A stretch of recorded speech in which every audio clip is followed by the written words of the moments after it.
A very good evening to all the members who enrolled for this session. Myself, CA Rekha Marshall, Regional Council Member, SIRC. I take immense pleasure in inviting you to all the session for this session on Treasury and Forex Management. So as far as this topic is concerned, again, this is a topic that is quite relevant these days, especially post-pandemic. So most of us are quite interested to know about, especially about the Forex operations, money market, bond market operations and all. And especially when you say about the treasury management, that still remains a gray area. At least in our curriculum, we had something related to Forex, but treasury management is still a gray area.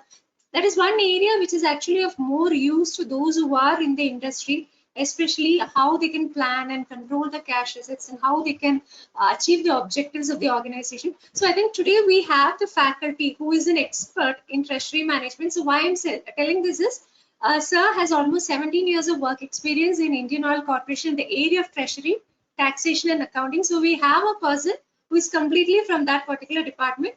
He has 12 years of experience in front office as one of the largest corporate treasury. Sir Avinash Singhal sir is again having a lot of expertise in corporate treasury, experience in foreign exchange management, interest rate hedging, raising long-term debt, banking relationship management, equity investors, relationship trading. I think the list is like very long. And he has handled the maiden buyback of the shares of IUCL. And presently, since August 2021, sir is handling the indirect taxation, GST and VAT, and accounts and finalization of IUCL for the state of Odisha. Now, when it comes to training also, he has attended the one-week training program with respect to the International Treasury Management at Geneva conducted by Eurofinance. One-week training program on mergers and acquisitions conducted at IIM Ahmedabad. One-week training program for the financial derivatives by the National Institute of Banking Management, Pune. So I think the introduction still goes on. We take immense pleasure in inviting you to the session, sir. Avinash Singhal, the section is all yours. Yeah, thank you, Rekha ma'am, and I would like to first thank SIRC for giving me an opportunity to interact with my fellow CA colleagues. So before should I would first share my screen.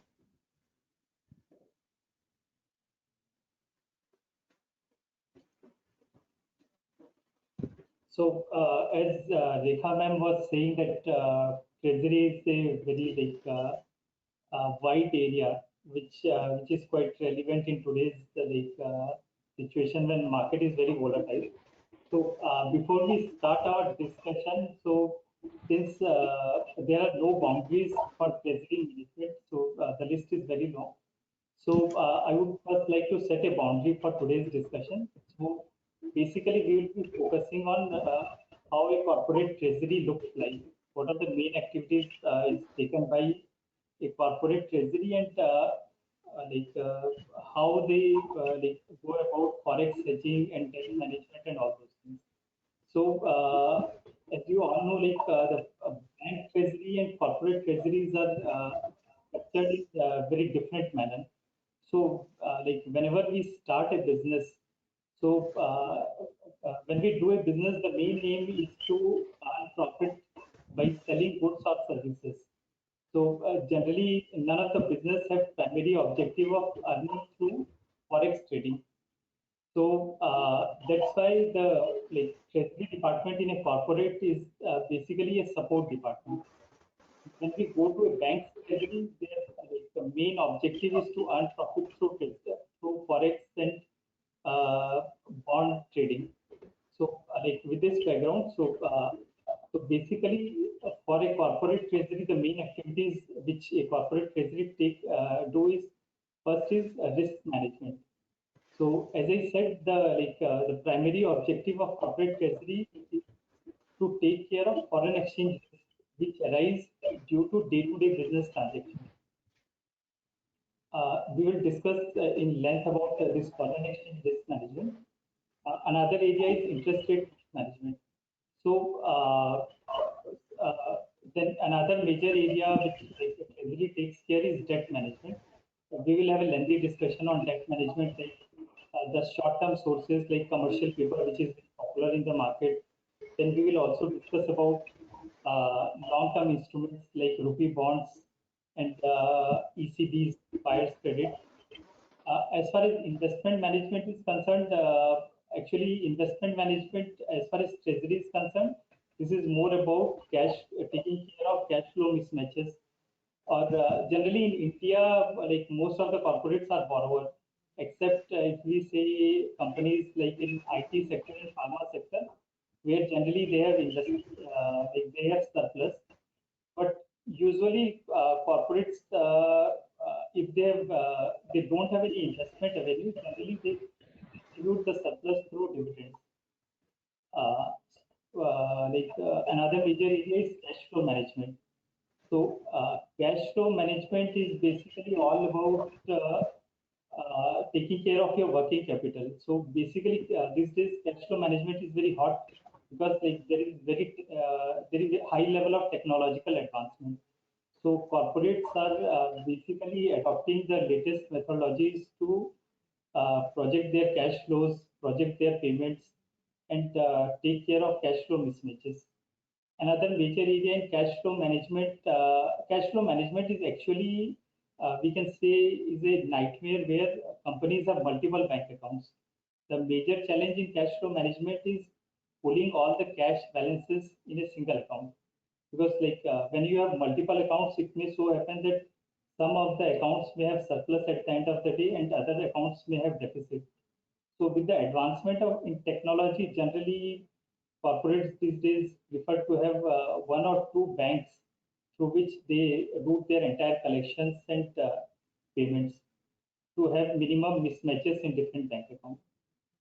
Banking relationship, when we say banking relationship, actually it is one of the most critical areas for any treasury. So as you experience, like when we go to take a home loan, so generally bank will take its time to first assess the borrower's credibility. So they will ask for your income tax return. They will see your CIBIL score. Then they will see what kind of assets you are going to acquire. So generally this take time. So similarly for a corporate, it is important to have relationship with multiple banks, because if you approach a bank for a fund requirement, so they will take their own time to assess the credibility of the corporate. So here it is important that if corporates have credit lines with different banks, so that in case suppose a company is going for a merger or acquisition, or suppose there is a COVID-like situation when company requires suddenly large amount of funds. So at that time, if a corporate goes to a new set of banks or different set of banks, the banks may say, give us a 1 month time. We will just evaluate your credit. We will go to our credit committees, then we will set up the line. So to corporates, for corporates, it is very important to have ready liquidity in hand. So another aspect of banking relationship is having relationship with banks from different geographies and different setups. So generally, like we can divide our banking sector into PSU banks, private banks, foreign banks. Within foreign banks, we can divide them into European banks, American banks, Japanese banks, Singaporean banks. So for a corporate, generally it is important to have relationship with few public sector banks, few private sector banks, banks from different geographies, because like each of these banks bring different kind of strength with them. So one of the another benefit generally which corporates don't see directly, but suppose when we are in international market and when we are dealing with our vendors, or suppose a company is coming up with projects, so generally suppliers are also apprehensive about their creditors. So at that time, if a corporate has banking relationship with different banks, suppose a company has to import something from Japan, so and if there is a negotiation with the vendor or there are some meetings, and if the vendor knows that a Japanese bank has relationship with the company, so they will be very comfortable in going to that bank and checking the credentials of the company. So from this angle, the banking relationship assume importance. And credit rating we will discuss at the end of our presentation. So basically, the pricing of loan or bonds, everything boils down to credit rating. So So in the first part of our presentation, we will be covering on Forex market. So before going into Forex market, it is like important to understand balance of payment. So we have all read our in economics. So basically balance of payment is like a receipt and payment account. So this captures all the dollar payments which is made by a country and the dollar or any foreign currency receipts which are received by a country. So basically, all these transactions are bifurcated into two parts. One is current account, one is capital account. So current account transactions are basically all the export and import of goods and services. So this current and capital account concept is slightly different from accounting. So even if like a company is importing machinery for setting up a plant, so it will come under current account. So the basic criteria is like if the ownership of goods is getting transferred into a resident of India or a Indian company, then that transaction will get covered under current account. So let's say even if we are importing gold, so in case of gold, the ownership gets transferred to Indian entity. So gold import is covered under current account, although it is a capital goods. Similarly, so the better way to understand it that we will just cover in the next slide. Basically, capital account transactions are they broadly fall under these four categories. One is foreign direct investment, another is foreign portfolio investment, overseas direct investment, and external commercial foreign. So why I'm covering this concept is basically like in case of foreign exchange, we cannot really go and buy foreign exchange from the market. So basically, RBI bifurcates all the transaction between current account and capital account. Then based on that, our policies have been devised. So for current account, we can like there is no restrictions in importing goods or services into India. So if a corporate enters into a current account transaction, they can easily go to a bank and buy foreign exchange to settle those transactions. Whereas for capital account, there are certain restrictions which has been placed by RBI or Government of India. So the importance of the bifurcation of current account and capital account is from the perspective of regulations. So so in India, we are like fully convertible on current account. So even before 91, there were a lot of restrictions. So even if you have to make imports, you have to take prior permission of RBI on a lot of things. But post 91, like it has been liberalized greatly. And if a Indian company or Indian resident has to import anything from outside, so they are free to do so. On capital account, suppose we have to receive like anyone has to make foreign direct investment, anyone wants to make debt investment into Indian debt market, capital market, or if you want to borrow from outside India, so there are we have to go through regulations which are in place. So these are basically like covered under FEMA guidelines. So the best way to understand foreign exchange market is to compare it with the stock market. So generally, because we all deal in stock market, so we'll try to see how the foreign exchange market, the trading in foreign exchange market is different from stock market. So like if we see a stock market quote, so basically in stock market, we see buy orders and sell orders. So here we can see that 1,34,000 shares are available at 42.64. We can see the depth of the market. We can see the prices at which these shares are available. We can also see the sellers. Here what we can't see who is the buyer, who is the seller. This is basically anonymous order matching system. So in case of share market, why it is anonymous? Because here there are no restrictions on who can buy or sell shares.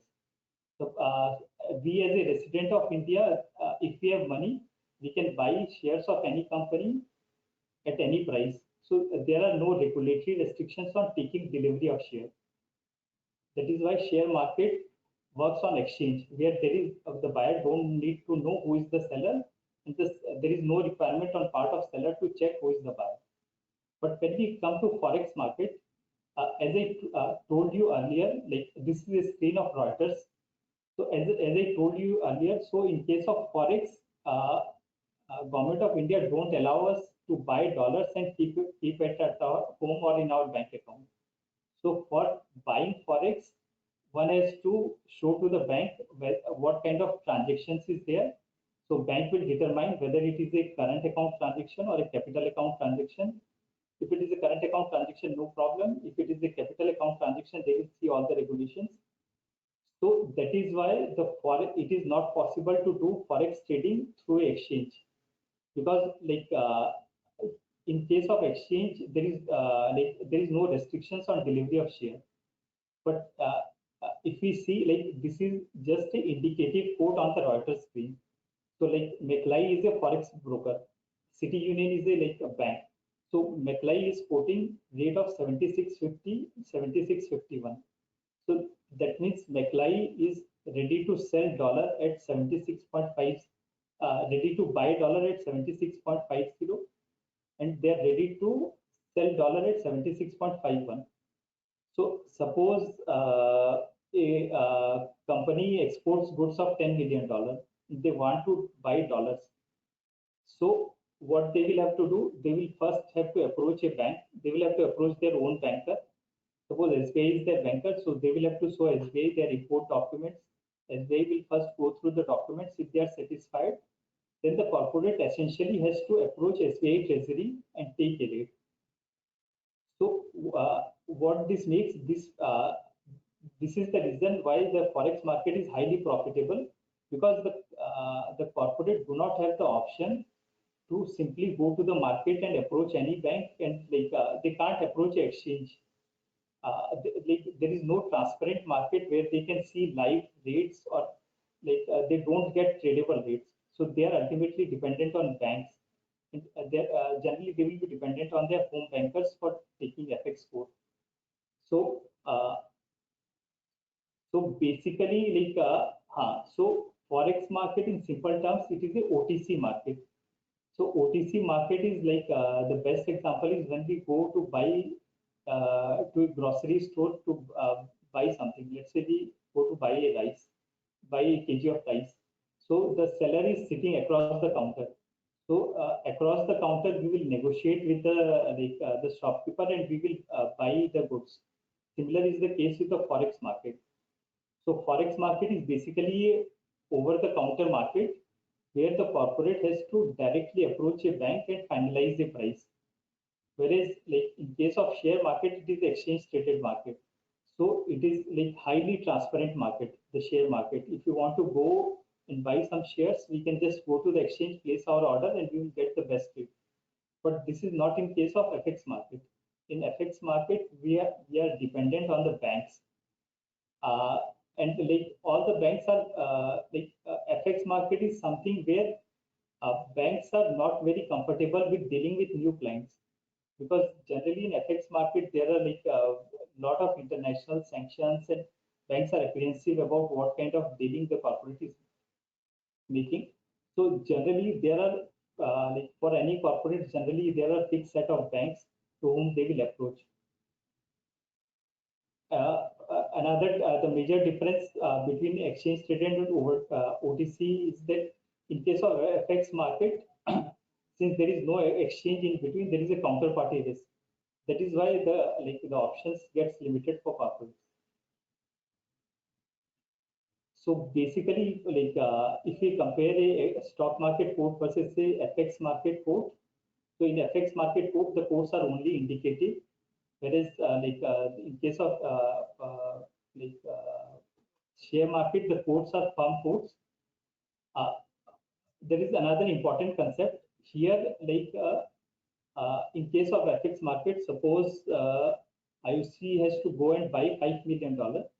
So what they can do is they will go to a bank and they can ask quote for $5 million. Bank will give a two-way quote. So here the bank may not know whether like a company wants to buy dollar or sell dollar. So basically, a bank will quote two ways: 76.50, 76.51. Suppose IOC says I want to buy. So if IOC wants to buy, IOC is to pay this rate. Suppose a company like XYZ, they say I want to sell, so they will get this rate. So basically, the good part about forex market is the bid ask rate shows that how the what is the thin margin. So these quotes are generally available in interbank only. As a corporate, when we go and approach a bank, so bank will only give you one-way quote. They will ask you at what price you want to buy, and they will only give you one-way quote. So this can be also when we go to buy anything in the market or in our any dealings. So it is a good way to see what kind of when negotiating a price with any supplier or anything, we can always see whether they are ready to give a two-way quote. So that will give us an idea what kind of margins they have. So basically in FX market, the terminology is trade date. Suppose today is 2nd May, and if we are trading today, the FX market quotes for spot. Spot is basically settlement on T+2, which is similar to stock market. So if we ask for a quote today, so it is valid for 4th May. The delivery of currency will take on 4th May. If any delivery which is beyond 4th May, it will be called a forward transaction. So suppose today is 2nd May, and if I want to buy a currency for 30th May, so the delivery is on 30th May, so that transaction will be called a forward transaction. So so basically spot all the rates that we have seen in the previous screen, these are all spot rates. From this spot rate, the banks derive forward curve. So we will see in detail what is forward. Major participants in FX markets are basically banks, corporate, central banks. So all the market participants have different objectives. The objective for a corporate is to take risk management. Basically, the purpose of corporates is to see that if they have undertaken an export transaction, so at the time of quoting that transaction, whatever price they've envisaged, they're able to capture them. Central banks role in FX market, central banks play a very active part. So suppose whenever there are any large flows, suppose the LIC IPO, the talks of LIC IPO is going on. So whenever such large IPO comes, there is a huge amount of money which comes from foreign, FIIs, and after allotment, lot of monies go back. So what central banks do, so whenever there are very large inflows or outflows, they generally step into the market and they absorb the excess amount, or they generally supply dollars in the market so that the market is stable. Speculators, so basically these people speculators comes into play whenever they see that the best example is 2013. When the rupee went from 52 to 67 in 6 months time. So at that time, the speculators were highly active because they knew that the FX reserves of RBI are very less. So these speculators are basically these are hedge funds or other financial market participants which take a call on the currencies and take a very huge position. Hedge funds are active in financial markets because hedge funds usually invest across the globe. So whenever they invest in any country, so they actively hedge their portfolios also. Hedge funds also take speculative positions on currency, but they also they invest in debt funds, equity funds, so they also hedge their positions. So two-way quote we have already seen. So and one of the most frequent questions that comes to corporate treasury is that everyone reads in the newspaper that loans are available at zero rate in US, Euro. So why don't we take all loans in foreign currency, and why there is a need to take loans in India at 6%, 7%, 8%? So we will see that are really foreign currency loans that much cheaper that we come across in media articles. So this is just an example of short-term foreign currency loan. So earlier, like all the short-term foreign currency loans were benchmarked to LIBOR. So after this LIBOR scandal, so now since last 1 year, the market is moved into SOFR. SOFR is basically secured overnight Fed rate. So at this rate, this is basically overnight rate in US, and currently 1 year SOFR rate is about 2%. Just 6 months back, this rate was close to zero. After the talks of inflation and all these things in US currently inflation is around 6 to 7%. So Fed is under tremendous pressure to raise rates. That is why the rates have gone up like anything. Otherwise, 6 months back, this rate was absolutely at about zero. Spread. So this is the credit risk which banks take to lend to a corporate. So if we assume the credit spread is 0.5%. And withholding tax is 10%. So generally, when banks lend to an Indian entity, so when we pay interest, so withholding tax is applicable on such interest payment, and bank asks the client to bear this withholding tax because generally banks don't take credit of this withholding tax from the Indian government. They generally don't want to engage with Indian government on taxation related matters. So foreign currency loans can only be given by banks which are situated outside India. So on a plain reading, the cost of a foreign currency loans works out to 2.78%. And as I was saying 6 months earlier, this cost was just below 1%. So those rates are very tentative for any corporate to take foreign currency loan. But here what is missing is that foreign currency loan comes with foreign exchange risk. So if we have to really see foreign currency loan, so cost of hedging a 1 year loan is currently 3.85%. So if we add this one, so the cost of 1 year USD loan would be around 6.63%. So if we compare 6.63% with the current rate at which like rupee borrowings are available in the Indian market, so there's the rupee borrowings for highly rated corporates are somewhere around 5.5%. So looking at that, the right now borrowing from Indian market would be cheaper, even though like on an unhedged basis, the foreign currency loan looks cheaper.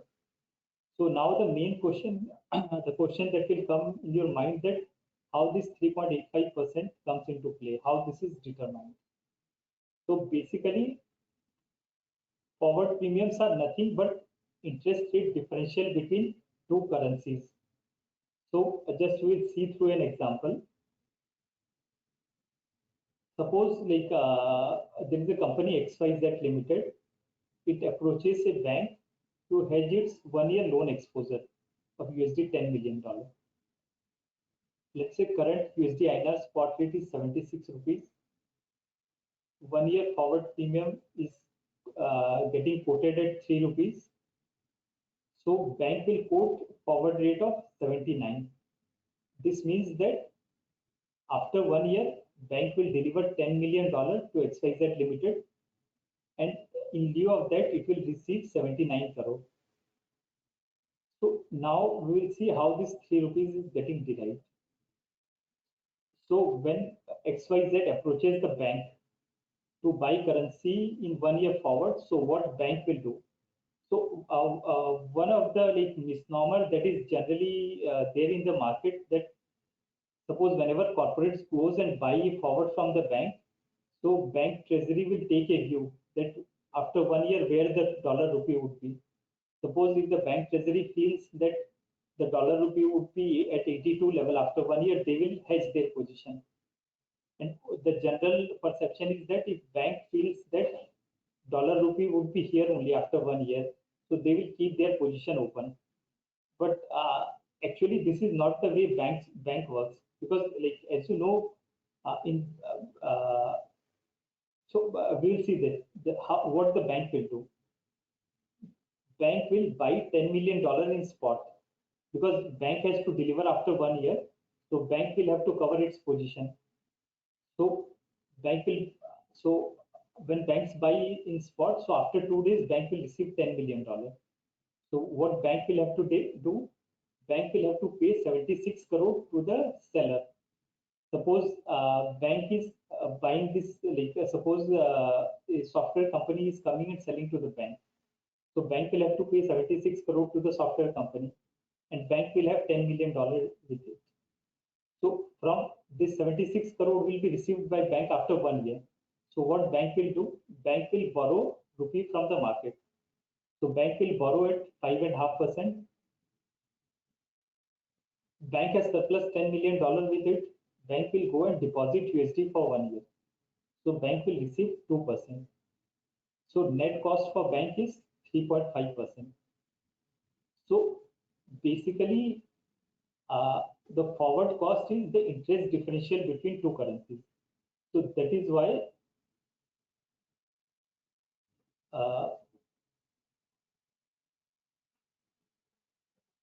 like although foreign currency loans carry lower interest rate, but generally on a hedged basis, they will be at par with the domestic interest rate.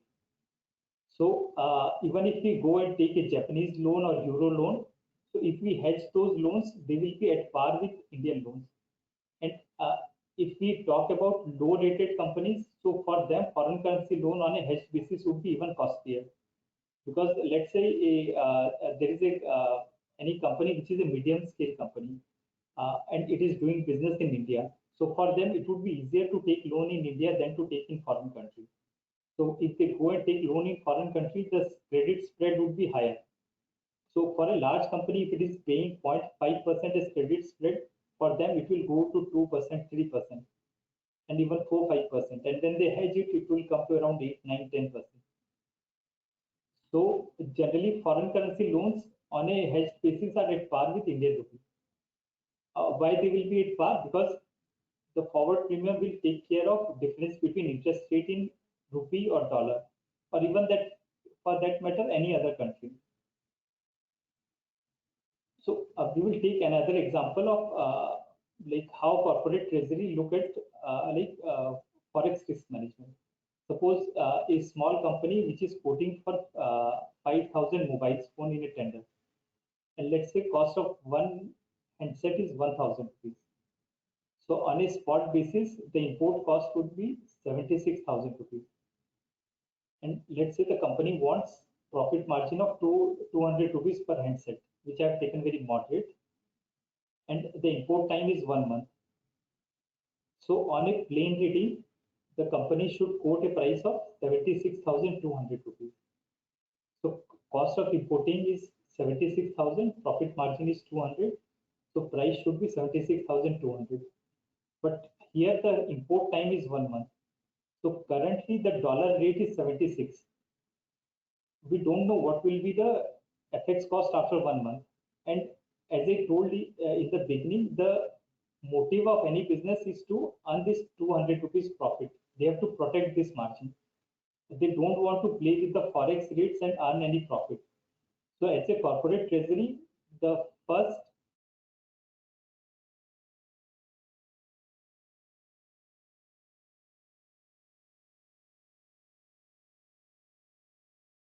thing which the corporate treasury is to see is that whenever the company is quoting in a tender or all these things, so they earn profit, you have to hedge the forex risk for 1 month. So import cost for 1 month is 76,000. Forward premium for 1 month is 0.25 rupees, 25 paisa. I will show you from where you can see all these rates. So hedging cost per handset will be 250 rupees. So actually the cost for the corporate to import handset is 76,250. And if company wants to make a margin of 200 rupees, so they have to quote 76,450. So one of the questions which come to mind that how the corporate takes a hedging decision. Suppose today rupee is 76. One of the questions would be that how large corporate treasuries will take a view that whether they should hedge now or whether they should take a call that whether rupee will be 76.50 after 1 year or 75.50 after 1 month. So actually, if anyone is able to predict that thing where the rupee will be after 1 month, so they don't need to do any service in any organization. They can set up their own trading firm and they can become millionaire.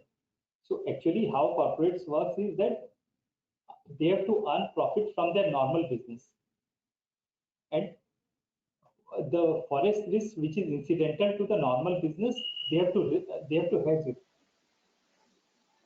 So like suppose a company takes a loan of a company goes for a foreign currency loan and the rate is 2.78%, and the forward premium, as we have seen, it is 3 rupees, which is in percentage term is 4%. So the questions would be how the company will take a decision whether to go for hedging of this loan. So basically, at this point of time, the corporate has to compare the cost of USD loan with the rupee loan. So suppose company is getting rupee loan at 8%. So for that company, the company should go for foreign currency loan. It should immediately hedge its loan and settle for this rate. The corporate is not bothered whether after 1 year the dollar rupee rate would be 80 or 70, because like their main purpose is to do their regular business. So like foreign currency, the hedging decision is basically taken at when the transaction is initiated and not after once the transaction is done. Because like in day-to-day affair, it would be very difficult for a treasurer to take a call that whether to pay a premium of 3 rupees. So this decision would be taken based on why at the first instance this transaction was initiated.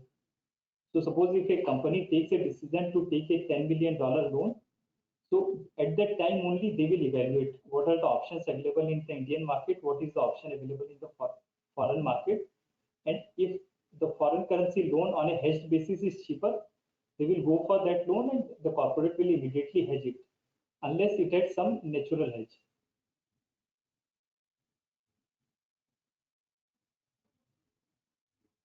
So hedging is not about taking a view on USD INR level after 1 month. So basically, hedging is about protecting the business margin, which was envisaged at the time of initiating the transaction. Suppose a steel company enters into a contract to export a large consignment of steel, let's say to Middle East. So when the company is quoting for that Middle East tender, so they will first evaluate that what is the rate in the domestic market and what is the export rate they will get. So when they are projecting the export, so they will take the exchange rate from the treasury. So if the tender materializes, so it is the duty of the treasury to see that they are able to hedge those exposure. And the role of corporate treasury is not to add to the risk of the company. Like they have to see whenever like a export order is placed, the import order is placed, or suppose like whatever the risk management policy of the company is there. Suppose company is taking debt. So basically, forex management from a corporate perspective is all about protecting the business margin and hedging the risk which is incidental to the business. Like when we go to bank FX desk, so banks treasury is like divided into two parts. The foreign exchange desk, one is proprietary trading and another one is corporate trading. So corporate desk will always like corporate desk will work like this. Bank's corporate desk, when they quote for a forward, they will immediately hedge their position. They will immediately go and find a the reverse position in the market. If they don't find a reverse position, they will initiate a transaction like this. They are not going to take a call on the dollar rupee. Suppose bank has a view that today dollar is 76. After 1 year, the dollar would be 77 only. So for that, they have a separate desk which is called proprietary desk. The proprietary desk will take the risk. They will sell the forward 1 year, like 1 year forward, and they will keep the position open. So for that, those are very different setup of proprietary trading, where banks set very hard limits to what extent treasuries can trade. But this kind of situation is not there in corporate treasuries. So what are the public source of? So in India, one of very good thing about RBI is that RBI every day they try to bring transparency in the market. So these are the two platforms where we can just see some live example. So suppose we go to FBIL website.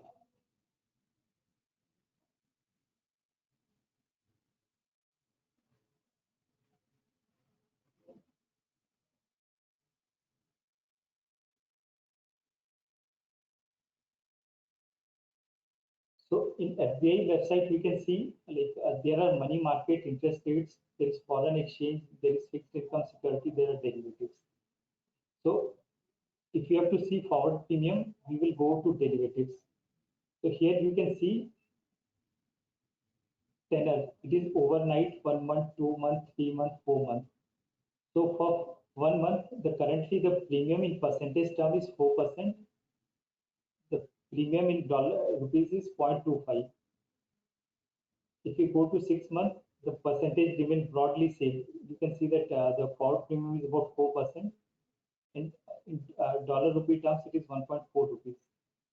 So these are very transparent. This comes with a lag, but like for small corporates or small business houses, they can refer to these rates from here and then they can negotiate with banks.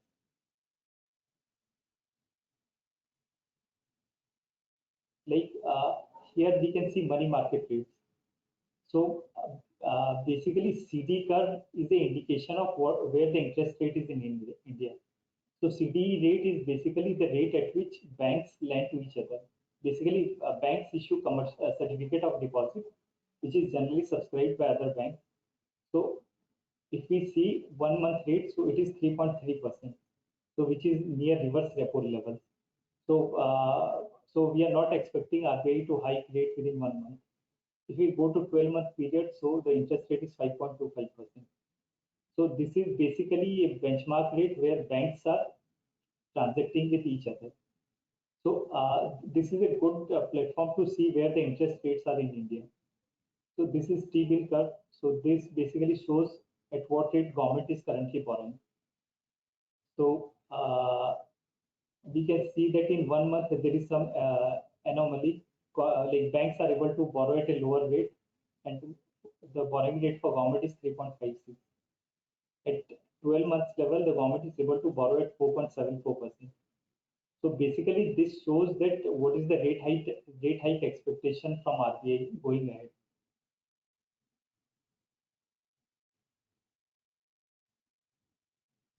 If we go to fixed income securities, here we can see what are the rates on different tenor government securities. So another source of public information is CCIL.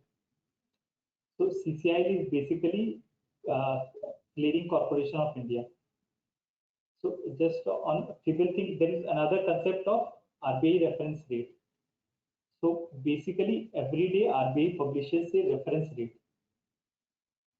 So RBI reference rate is published in USD, Pound, Euro, JPY.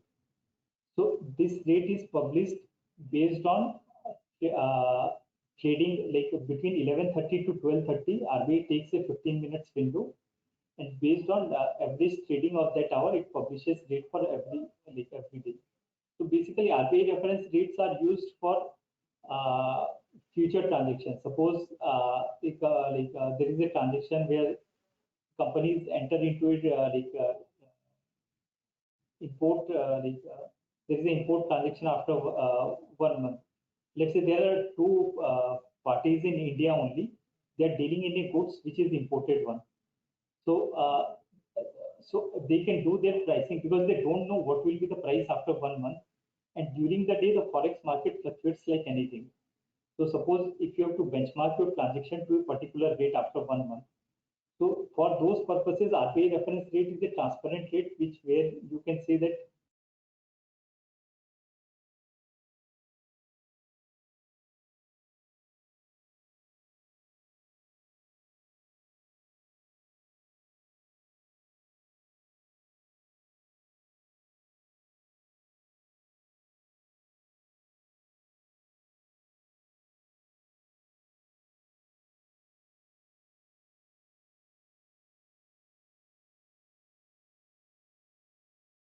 Sir, Monica here from SIRC, sir. We are not able to hear you. Your audio got disconnected.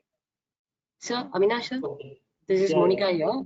So for past 30 seconds, we are like not able to hear you, sir. Can you just a second, I will just reconnect because your audio got now got connected, sir. You can continue, sir. But the thing is, sir, you can continue for last 30 or 40 seconds so that it will be seconds back. Yeah. Yeah. So basically, FBI, so Financial Benchmarks India Limited. So basically, this was formed by RBI to publish the RBI reference rate. So after the LIBOR scandal and all those things, so globally central banks decided that central banks won't be into publishing of all these rates. They should make an independent agency which will publish all these rates. So RBI publishes this reference rate once daily. So this rate is based on day 11:30 to 12:30 p.m. So 11:30 morning to 12:30 afternoon. So between that 1 hour window, RBI randomly selects 15 minutes window, and based on prices prevailing on that 15-minute window, they decide the RBI reference rate. So another platform where we can see information on money markets and FX market is Clearing Corporation of India Limited. So basically, Clearing Corporation of India Limited is exchange meant for money market transactions. So earlier it was basically meant for government securities. So here we will just right now we are in FX market. So FX market there are various tabs like overnight rate, call rate, traps, and DSOM is basically GSEC market. So we'll first see FX clear. So this rate shows live spot rate in the FX market. So it is showing today the dollar rupee opened at 76.48. It went to a high of 76.52. The low rate was 76.35, and last traded rate is 48. So this is also for small corporates. This is also a good window where they can see where the live market is while they are negotiating any rates with banks. If you want to see the overnight rates which are going in Indian market, so basically call market today weighted average rate is 3.65, and the volume traded is 466 crores. Sorry, this is previous day volume. If you want to see RBI and DSOM, so basically this shows all the GSEC trading. So we can see that the 10-year government security, it is currently trading at 7.11%. Total traded amount is 11,000 crores. So basically the point is that you can visit Clearing Corporation of India website. So it contains a lot of information. It also gives a lot of data on Forex market. So you can go to Forex market. We just go to statistics. So here we can see daily settlement volumes.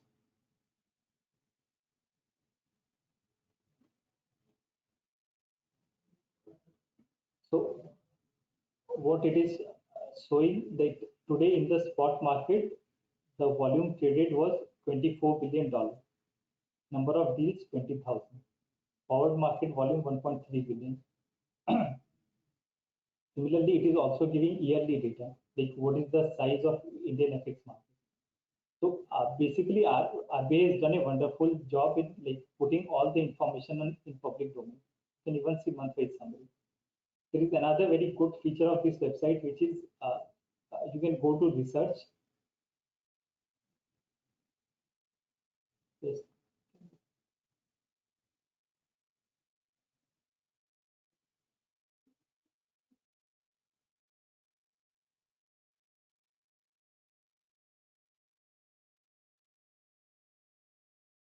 So this is CCIL publication. So here within CCIL publication, there is a newsletter called Rakshita. So here in Rakshita, we'll just have a look. So it gives statistics on government securities, money market, foreign exchange, derivatives, interest rate movement, corporate bonds.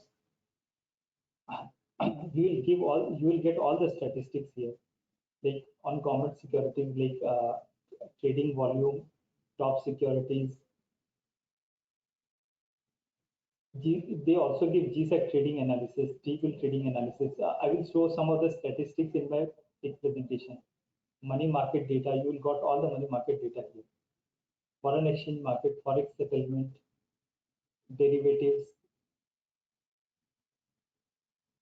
corporate bonds. It will give analysis of corporate bonds, who are the top issuers, sectoral analysis.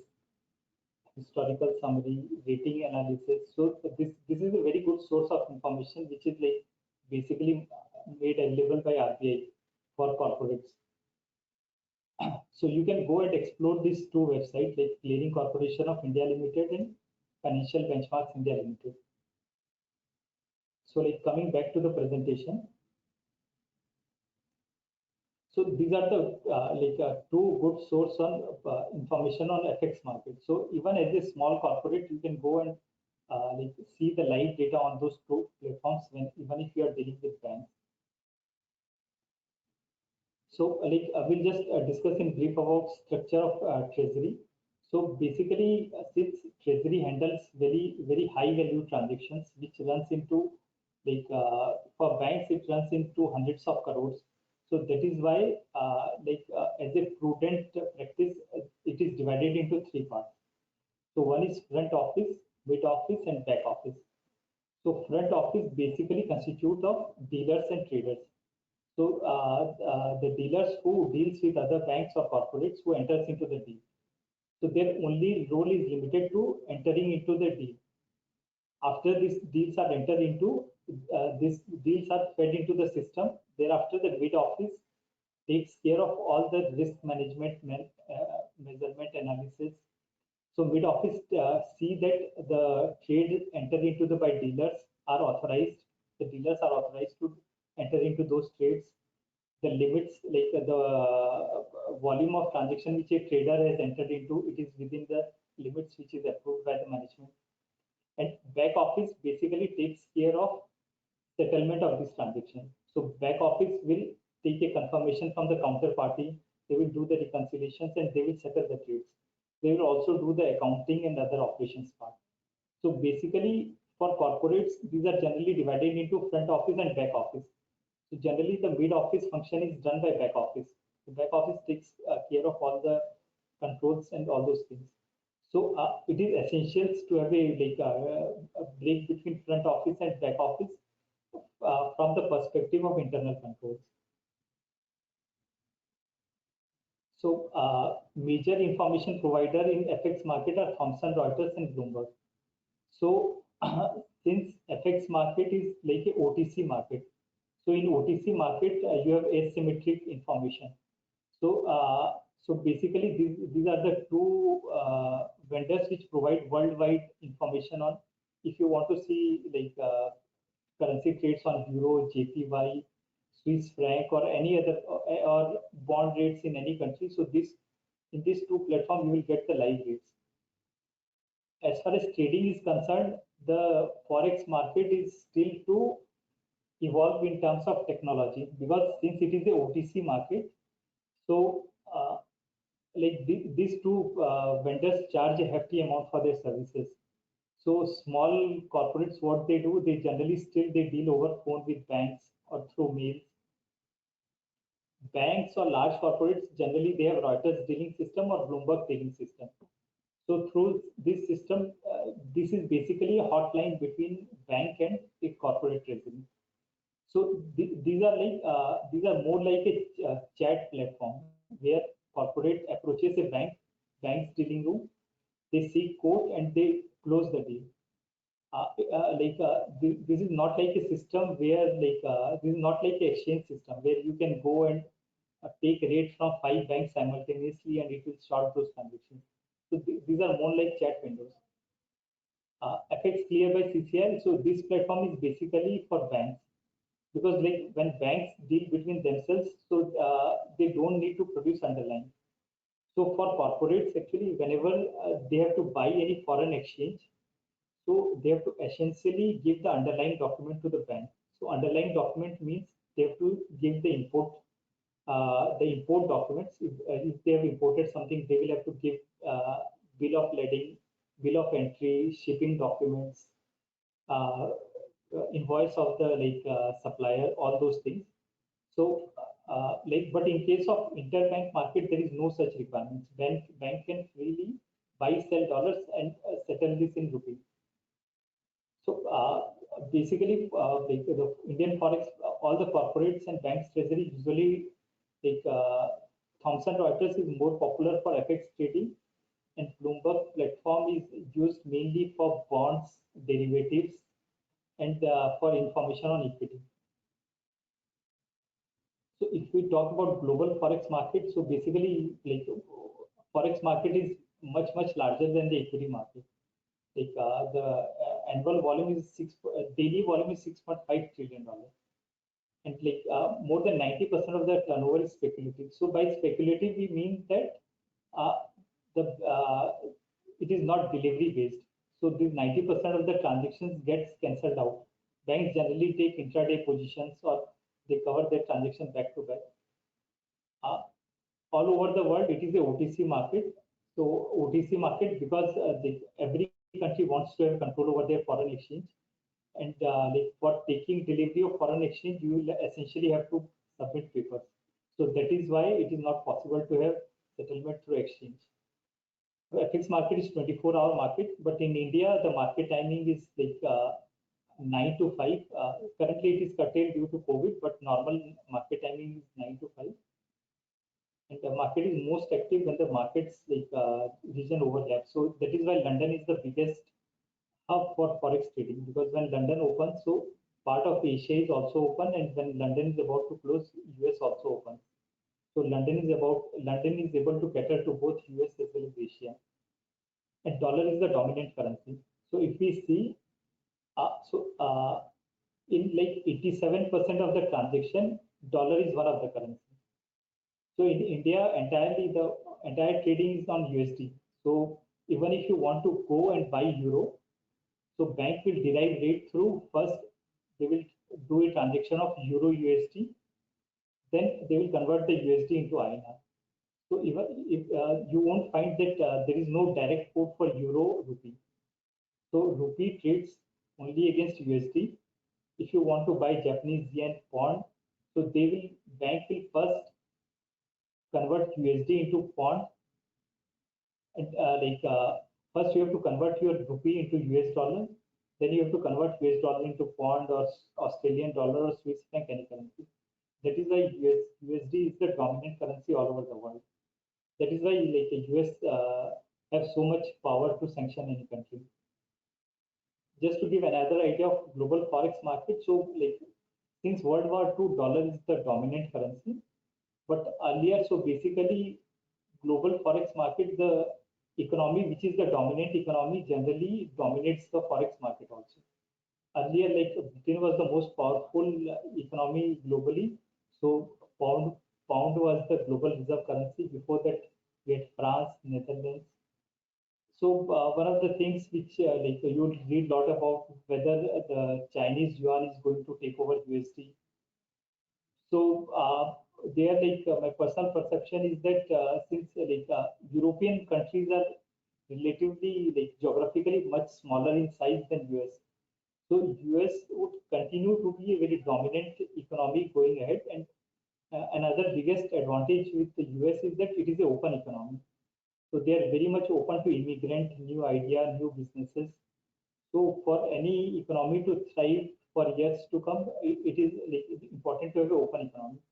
So going ahead, like we are expecting a bipolar world where US dollar and Chinese yuan may dominate in times to come. So why this is important? Because suppose whenever a currency loses its reserve status, so it sees the high devaluation. Because currently, whenever suppose USD is currently the reserve currency, so globally there is very high demand for dollars. All the like India has its forex reserves mostly in dollar. China has its forex reserves in dollar. Suppose tomorrow any other currency takes place of USD, so value of USD will come down.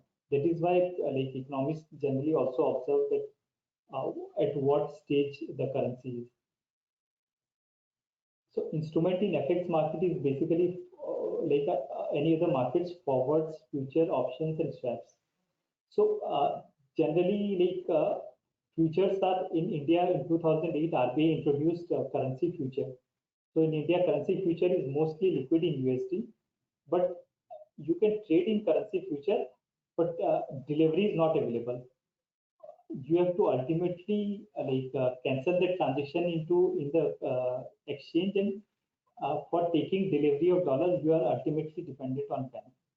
So futures are for these are primarily meant for small corporates. Suppose they have to hedge 1 month hence, so they can go and take position in currency future market. When the time comes for delivery, they can unwind the transaction on the exchange, and at that time they can go to the bank and buy in spot. Options is also generally in India the FX the hedging market is not very deep. The reason being that the interest rate differential between US and India is very high, so the cost of hedging is pretty high. But when we go in other currencies like Euro, JPY, they are basically the interest rate is generally at par with USD. So there the forward premiums and the option premiums are very negligible. So there we see that the FX market is pretty deep even for options, forwards, futures, and swaps. So now we will just touch upon what are the important factors which drive the FX rates. So what are the factors that we should watch to see where the dollar rupee where dollar rupee will head into the future? So we will just analyze our balance of payment. So first we will see the trade balance. So trade balance is basically export difference between export and import of physical goods. So India is mainly importing oil, gold, electronic items is one of the things which is coming up very heavily. So India is very heavily importing even electronic items these days. India is even importing coal for steel industry. Exports, so basically oil, pharma, and all these things. So if we see that on trade, these figures are in dollar billion. So India is annually importing $517 billion worth of goods, and India has exported 337 billion. So India has imported $180 billion more than what it has exports. So if we do a plain reading, so the rupee should always be under pressure because we have to bring this $180 million from somewhere. So these imports can't sustain for long. So we will see that trade balance is partly offset by services. So we know that IT has emerged as one of the biggest, India has emerged as one of the biggest IT hubs. So this services, primarily export of services, is basically represented by IT exports. So India is currently making IT exports of about 85 to 90 billion dollars annually. NRI, so India has the biggest citizens which have moved out. So basically we receive huge sum of money from NRI, so which is running into $70-75 billion annually. So basically these two things help us to mitigate our trade deficit. So when we combine the trade plus services, so we get current account. So current account deficit was around $57 billion in 19, 20 it was $24 billion, and then 21 it was surplus. So major reason for if we analyze these items, so in these IT exports are basically very stable. So these are not, these will grow maybe 10%, 15% per annum. These are not going to rise or fall drastically. NRIs are also remittances are mainly from Middle East. So these are also to some extent dependent on oil, but fairly stable. Exports, India is exporting agricultural commodity, petroleum products. So those are also gems and jewelry. So those are also fairly stable. The most unstable item in our balance of payment is oil imports. We see that the price of oil changes 20-30%. These days, movement in oil price by 20-30% is not a big deal. So India is highly dependent on oil imports. So oil import is the main thing which make its impact on our trade balance. So if we see between 2008 to 2013, so the rupee was under tremendous pressure until 2014. So that was basically because oil was trading at 100 plus. After 2014, once oil came down to around 60, 70, 40, 50 levels, so that was a golden period for India where the imports were pretty less. Here during COVID time also the crude prices were lower, so India had that benefit. So basically, and final item in our like balance of payment is basically capital account. So capital account is basically we have FPI flow, we have FDI. So FPI is basically consists of debt as well as equity flow. So debt flow is basically dependent on real interest rate in India. So somehow like since 2019-20, at that time the crude prices were slightly higher. So the foreigners were not very much like interested in bringing money to debt market in India. So that is why the figure were pretty low. In the during COVID time, we saw a very good amount of FDI inflow into equities. So that is why this figure is positive. FDI flows are quite stable. So those are increasing because like all the foreign companies, whether it be Japanese or like US companies, they're slowly, because India is a big market, so they are setting up their manufacturing facilities, or we have seen a lot of FDI inflows into the like new age companies like Amazon, Flipkart. They're bringing a lot of money under this head. We have also seen new unicorns like in various tech sector. So basically, FDI flows is these are into the like equity capital which the companies receive. Other capital is basically the ECB's flows, the companies which borrow from outside India. So basically, capital account is generally positive for India. So this ultimately help India to bridge its trade balance. So why like so for us like the FPI flows, the FDI flows are quite important. So in whenever there is a crisis and if we see a huge amount of outflows from the capital market, so rupee comes under pressure because like these are the balancing factor which help us to tide over this deficit in trade balance.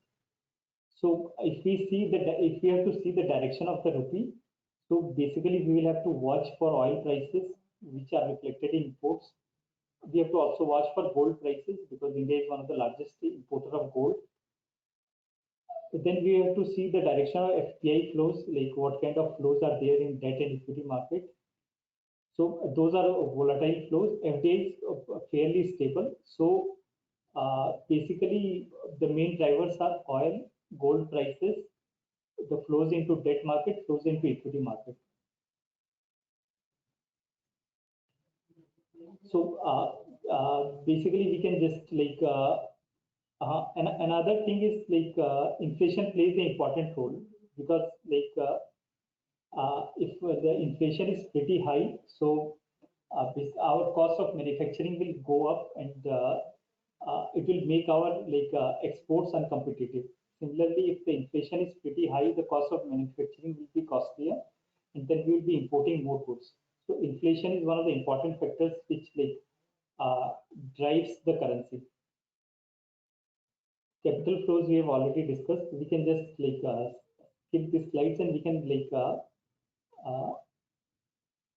FX reserves is one of the important factors because like when speculators knows that the central bank of a country has very high amount of reserves, so generally they won't take speculative positions because central bank can come and intervene at any time. So which we have seen a lot of time in the past. So after FX management, we will just quickly cover through debt management. So should we take some questions here or like we can run through the debt management? So we have one question, one minute, I'll share my screen. What is meant by peg currency? This one question that am I audible? Yeah. So basically like currency we can divide the currencies like into three parts. One is freely convertible currency, free floating currency. So like US dollar, pound, these are free floating currencies where there is full current account as well as capital account convertibility. So Indian central banks or anyone can go and buy USD in the market, and USD not pegged to any currency.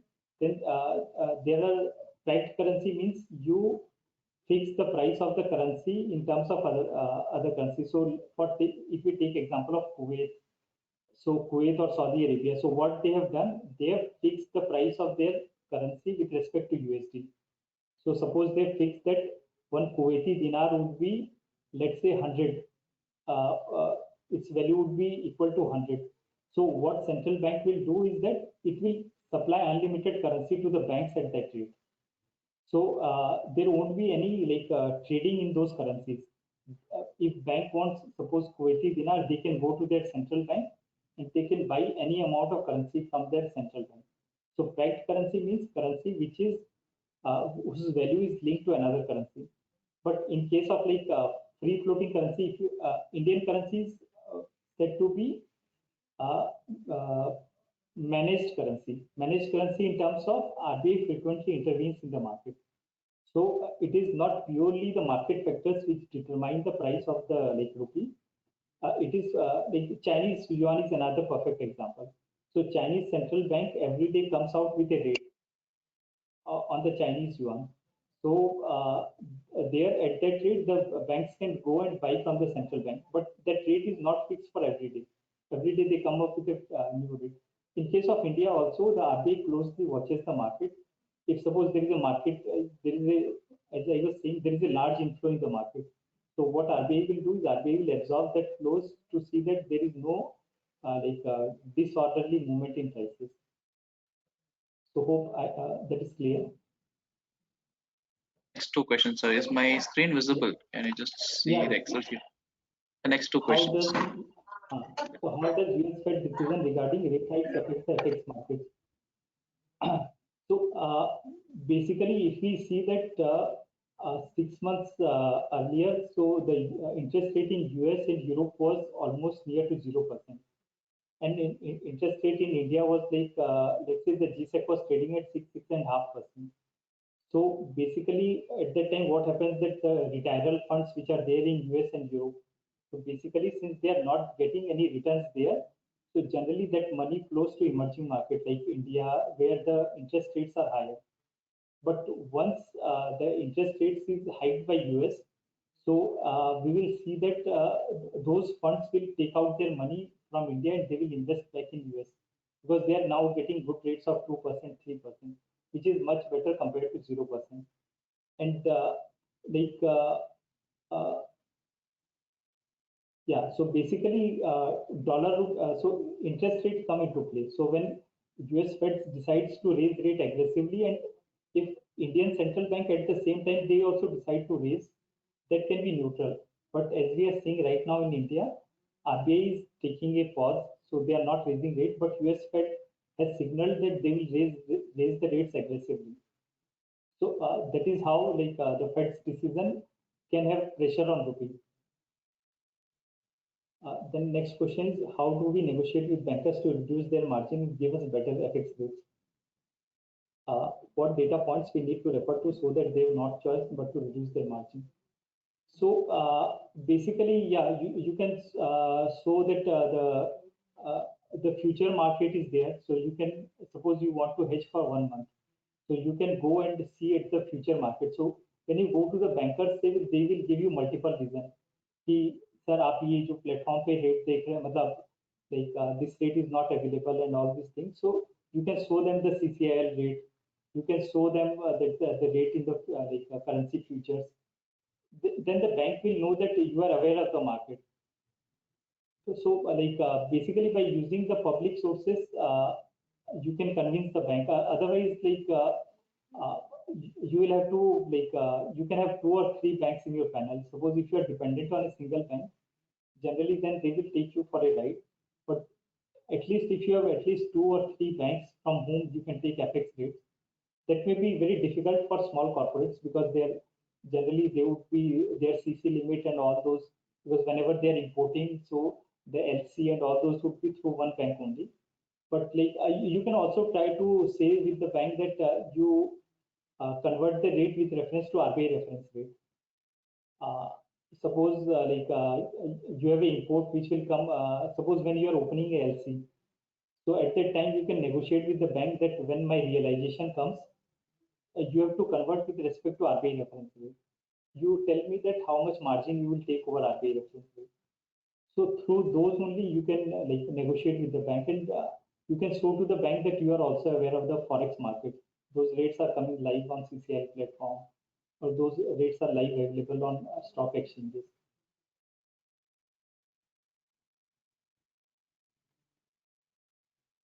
There's two more questions that you want to show me.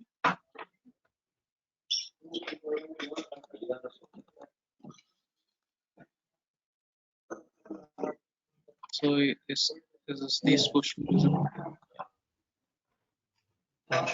So can you highlight few factors periodically that should be monitored by exporters to decide whether to take forwards or not? So as I was saying that you should have a kind of a predetermined policy in terms of you have to see that how you are pricing your exports.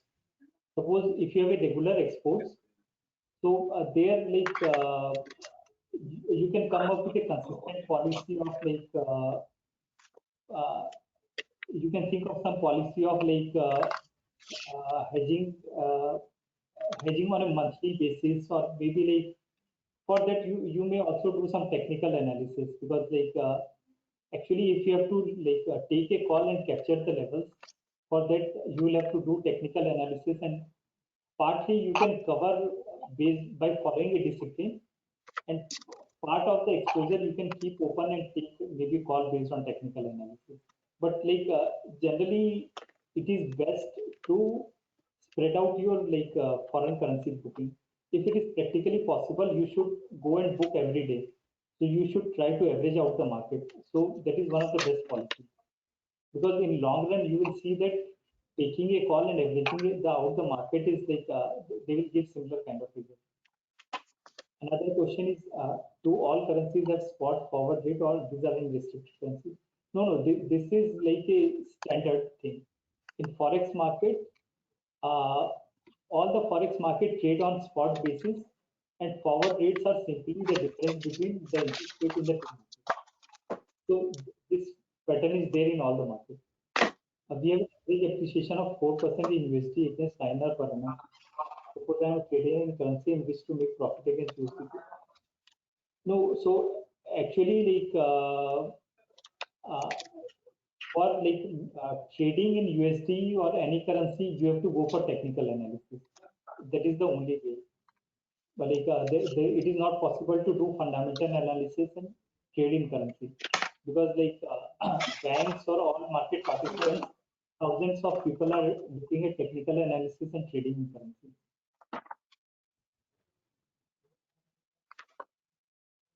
So can you move back to the presentation, sir? Yeah. I'll just give you the rights back on that. Tell me, sir, do you want, are you going to break for 5? Yes, tell me, sir. No, we can just is it visible now? Like my screen is no, not it, sir, not it. I need to give you the rights again. I'll give it now. Can you just now it's visible. Now I can see debt management. Yeah. So basically we will discuss about debt management. So basically in debt management we will see what are the sources of funds and about the pricing of a loan. So first we will see how loans are priced. So basically on the media articles or news, you would always be hearing the price of Brent has gone down, or the price of WTI, which is US crude, it has gone up by 5%, or it has come down by 2%. So in market there are hundreds of variety of crude, but market only talks about Brent and WTI. The reason being, it is practically impossible to price hundreds variety of crude independently. So what market does is that for ease of pricing, or for having a centralized benchmark, they will decide on some benchmark crudes. So similarly, in case of loan, it is very difficult for market to find a price for each corporate. So what market does is that in every market there is a benchmark rate, and in case of debt market, this is very easy because in every country the benchmark rate would be the rate at which the government borrows, because the default risk for any government is near to zero. The reason being that these days government can print any amount of money and they can repay their debtors.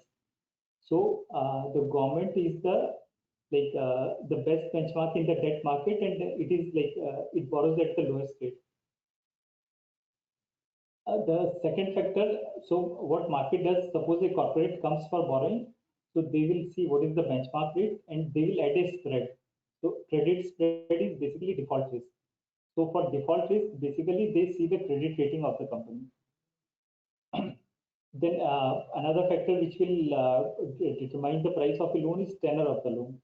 So the longer the tenor, the credit risk is more. So it will have a higher credit spread. And quantum of the loan, it is just a normal common sense. Suppose a corporate borrows 10 crore, vis-a-vis it goes for borrowing 50 crore. So 50 crore will carry a higher interest rate because it has to entice more lenders to lend money to the company. So we will see how this work in future slides, further slides. So basically, for short term, so the popular sources are cash credit overdraft, which most of you know, working demand loans. So these are plain loans, so we won't discuss much. We will cover commercial paper in detail. This is something which I will try to cover. In international source, buyer's credit, we will cover in our next slide. So just we'll go to commercial paper. So commercial paper is basically unsecured money market instrument. The company should have a minimum net worth of 100 crore. So this can only be issued by companies which has net worth of 100 crores. These are subscribed by mainly mutual fund, insurance companies, and even banks. What are the requirements? So company should have a minimum A3 rating. So we will see that future in further slides how rating works. If company wants to raise more than 1,000 crore, it needs to have 2 rating. Tenor CP can be for minimum of 7 days and maximum of 1 year period. So this is basically short-term instrument.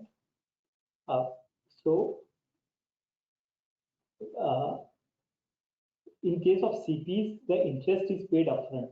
Suppose the company issues the CP of 1,000 crore, tenor is 91 days, interest is 5%.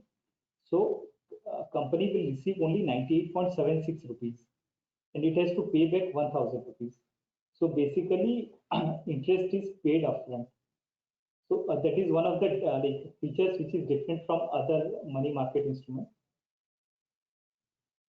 So what are the parties involved in a CP? So basically, issuer, investors, these are the two indispensable persons. Another important person is issuing and paying agent. CP is basically a OTC product. So when issuer and investor are dealing with each other, so you need a person who will ensure that all these regulations are taken care. So to check the compliance, we have an issuing and paying agent, which can only be done by a bank. So what are the roles of issuing and paying agent? The IPA has to see that the company has a valid credit rating. The issuer has complied with all the RBI FIMDA guidelines. It takes certified copies of credit rating letter of offer, board resolutions. It check that the company had proper board resolution in place to borrow through CP. It ensures that the units are transferred, it acts as an exchange between the borrower and the issuer. So it ensures that the money is paid to the borrower only after it has ensured with all the formalities, and IP ensures that the securities are transferred to the mutual investors only after they remit the money. Okay. So what is the process involved? So for issuing CP, first the company has to file disclosure document at the exchange. So this basically carries basic information about the company, its directors, various declarations that it has complied with all the guidelines, details about its directors, its past balance sheets and all those things, and use of CP.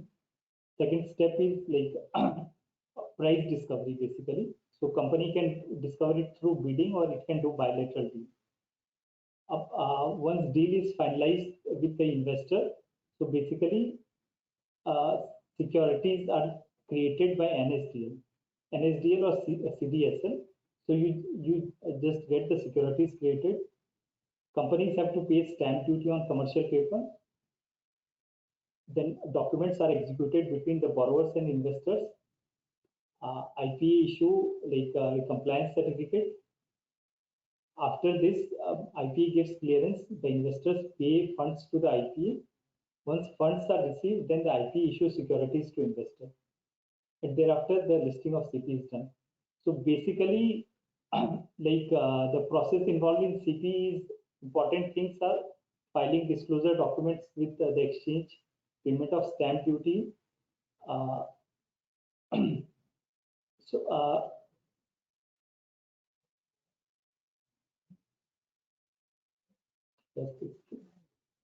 yeah. So basically, after all these formalities are completed, so basically CP is a OTC transaction. OTC transaction means the there is no exchange in between. The issuer and investors deals directly. They do all the deals and everything. Only the settlement part is done through issuing and paying agent. So we will see how much large the commercial market, paper market size in India. So on a monthly basis, we can see that the monthly CP issuances are more than 1 lakh crore. So this means that this market is pretty deep. So how the CP market got evolved. So basically, CP market was evolved after 2008 once the RBI introduced the restrictions on banks that they cannot lend to corporates below the base rate. So what was happening that the large corporates were finding the base rate to be very costly affair. So they started tapping the market, CP market, and since 2008, it has come a long way. If you see CP, this is mostly liquid in 1 to 3 months because the CPs are subscribed by debt mutual funds, and debt mutual funds mostly get their money from corporates. So corporates park their temporary surplus for with the mutual funds, and these mutual funds generally know that the corporates may redeem that money in 1 month, 2 month time for their working capital requirement. So generally, the mutual funds also don't want to invest for longer time. So this market is mostly liquid in 1 to 3 months. This is the important thing. So in India, only A1 this market is concentrated only for A1 plus. So this means that only the top rated corporates have access to CP market. So then what about other corporates? So other corporates still have to depend on the banks for their funding requirements.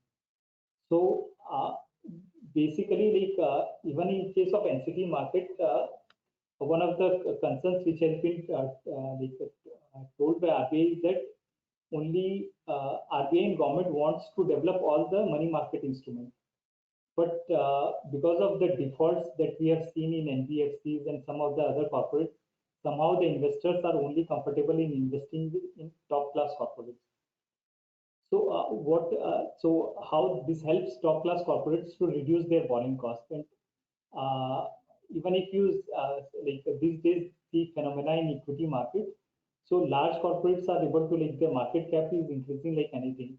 So one of the important reasons is also that these large corporates are able to access the money market at pretty competitive rate, whereas the other small corporates, for them raising money from the market through market instrument is really challenging. They have to depend on banks for their funding requirements.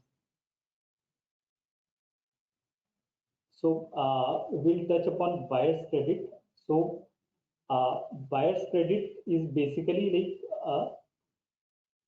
buyer's credit is regulated by ECB guideline of RBI. So ECB is external commercial borrowing guideline of RBI.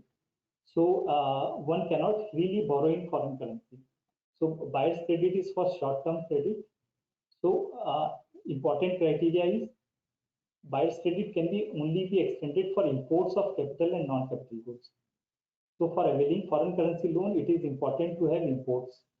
You can avail credit only against imports. You can't simply go and ask a foreign bank that give me foreign currency loan. They will ask if you have imports. Against that import, you can take foreign currency loan. These are offered by overseas suppliers or banks or financial institutions.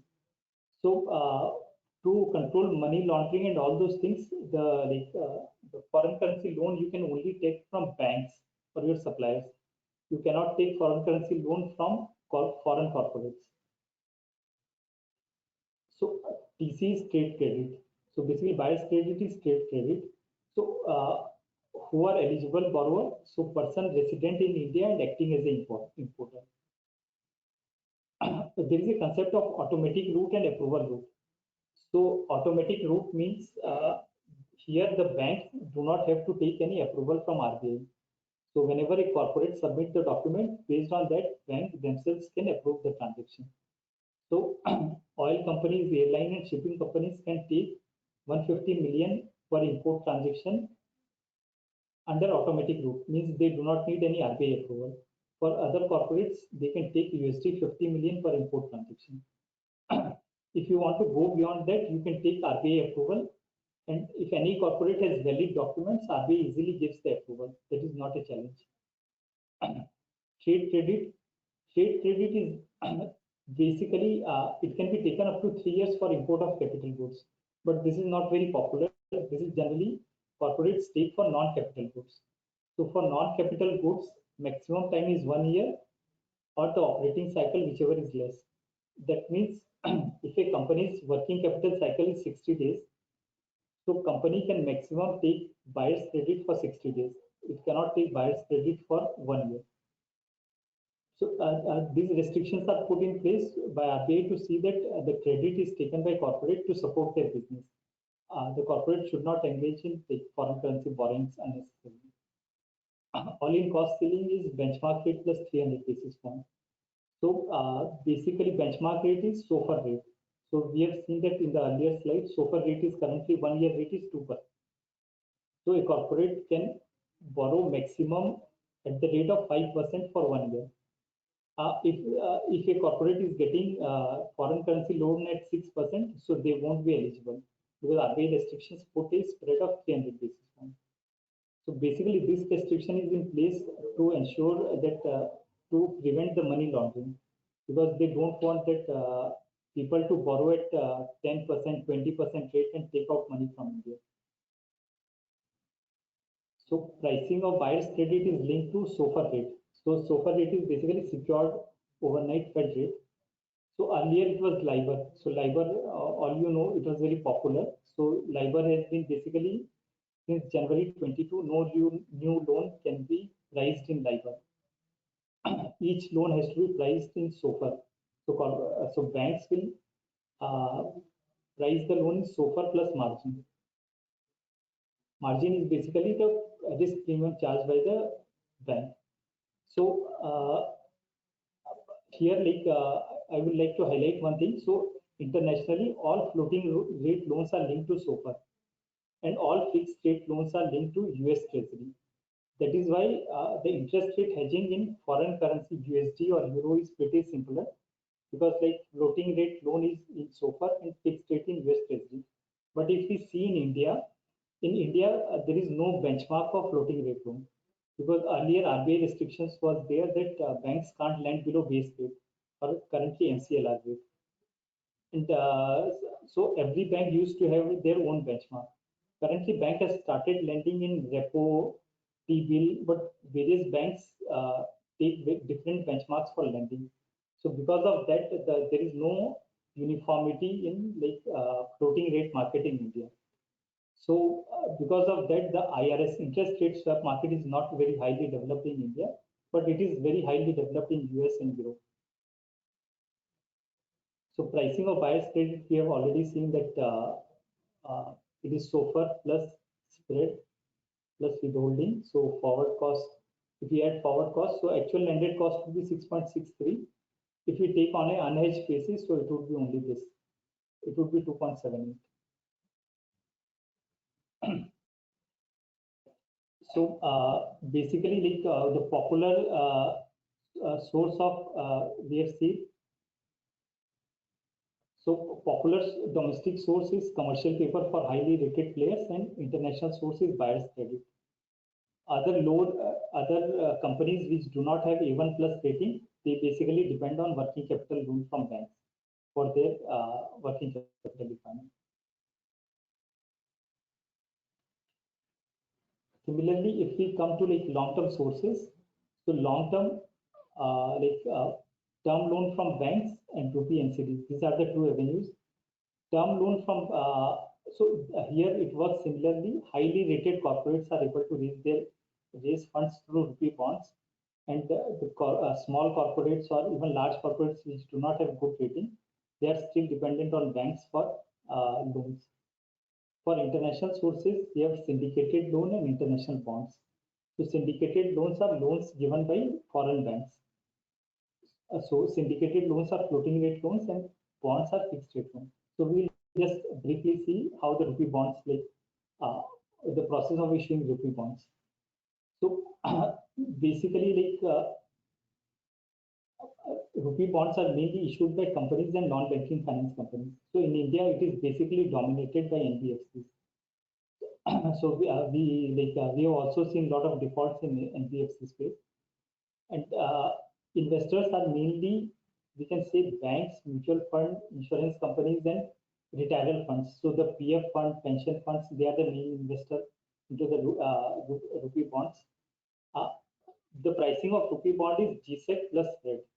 So basically, on the day when the Rupee bonds are priced, so market price it based on the government security rate of that tenor. Suppose if a corporate wants to raise 3-year money, so market will price it 3-year government security rate plus appropriate spread based on credit rating of the company. The NCD can be secured or unsecured. Like both are highly rated companies are basically able to raise money on an unsecured basis, and low rated companies goes for secured bonds. Pricing is dependent on credit rating of the corporate and issuance method. So this is a unique feature in India.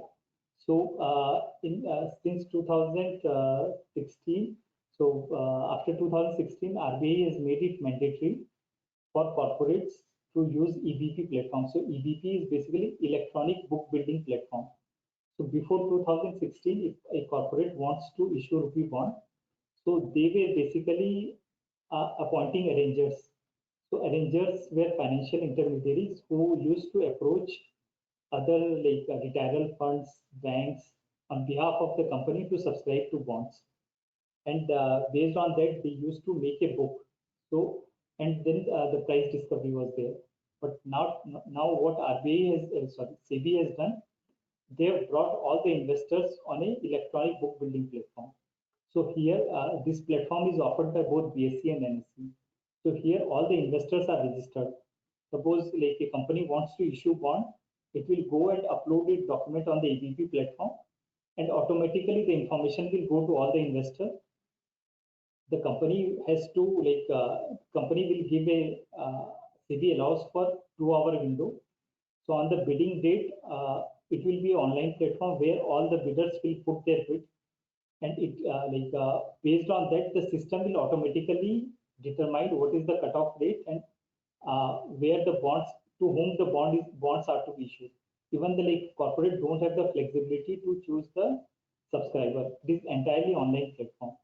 However, internationally, still the old method goes whereby the banks act as arrangers and they arrange bonds for corporates.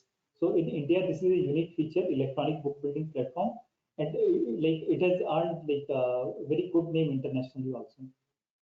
What are the regulations? So if you want to study more about Rupee bonds, so you will have to go for PAS rules. So basically, prospectus and allotment of security rules in Companies Act, which governs this NCD issuances. As far as SEBI is concerned, it is LODR, listing of debt securities regulation, and ILDS, issuance and listing of debt securities. LODR is listing obligation and disclosure requirement.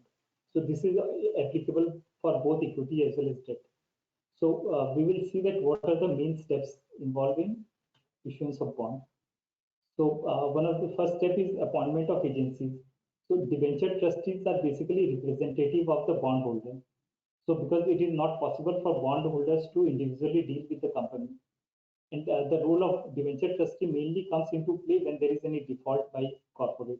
So debenture trustee takes action on the company for recovery of money on behalf of debenture holders. RTA is register and transfer agent who keeps record of all the bondholders. So this is useful for making payment of interest and repayment of principal.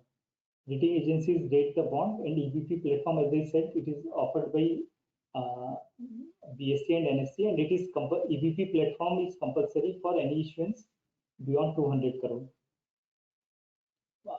The second step the corporate has to do, it has to finalize the credit rating, because the pricing is entirely dependent on the credit rating of the paper. Information memorandum, so it is basically, this contains all the information about the company. There is a format which is given by SEBI that has to be followed while preparing information memorandum. All the terms and conditions of the bond, the financials of the company, the details about the directors, the business of the company, and all those things, these are contained in information memorandum. Company, before going for issuance of bond, company has to take in principle approval from exchanges. So this is basically based on term sheet. So term sheet contains the important terms and conditions of an issue. Stock exchanges review that term sheet to see that those are in line with the guidelines issued by SEBI. A debenture trustee agreement is a small agreement which is done with debenture trustee. EBP setup, so company has to set up the issue in EBP platform, and bidding is done. So after bidding, the information memorandum is circulated. The final information memorandum is circulated to investor. Stamp duty payment is to be done. The settlement is through exchange. So investor basically pay funds to the exchange, and after allotment of security by the company will issue security to investor. So after this step is completed, exchange will pay money to the corporate. After that, the company has to get these bonds listed in the exchange, and execution of debenture trust deed. So debenture trust deed contains all the terms and conditions of the debenture, that what is by when the interest is to be paid. It mainly contains the clauses related to event of default, when it will be considered that the borrower has defaulted. Or it also contains covenants, that what are the terms and what are the conditions which a borrower has to follow during when the bonds are outstanding. These are debentures, the borrower has to get its assets insured. It contains clauses like the borrower won't deal with sanctioned parties. It contains conditions like the borrower won't dispose of its substantial part of business. So debenture trust deed contains all the important terms and conditions. The information memorandum as well as debenture trust deed, these are available on BSE NSE website, even on SEB website. So even if you want to study more about this, you can simply go and search in the Google about debenture trust deed of any corporate. So you will get a link on BSE. You will also get a information memorandum. So first you can go and read term sheet of any information memorandum. You will get to know all the important conditions which are required for issuance of debenture. So if we see NCD issuer rating analysis, so basically this is again concentrated in AAA and AA. So if we go below AA, so there is hardly any money which is available for corporates which are rated single. So other corporates which are not highly rated, they have to depend on bank for their funding. So NCD market is restricted to mainly to AAA companies, and even within AA, the corporate houses which have very good reputation, they are able to raise money.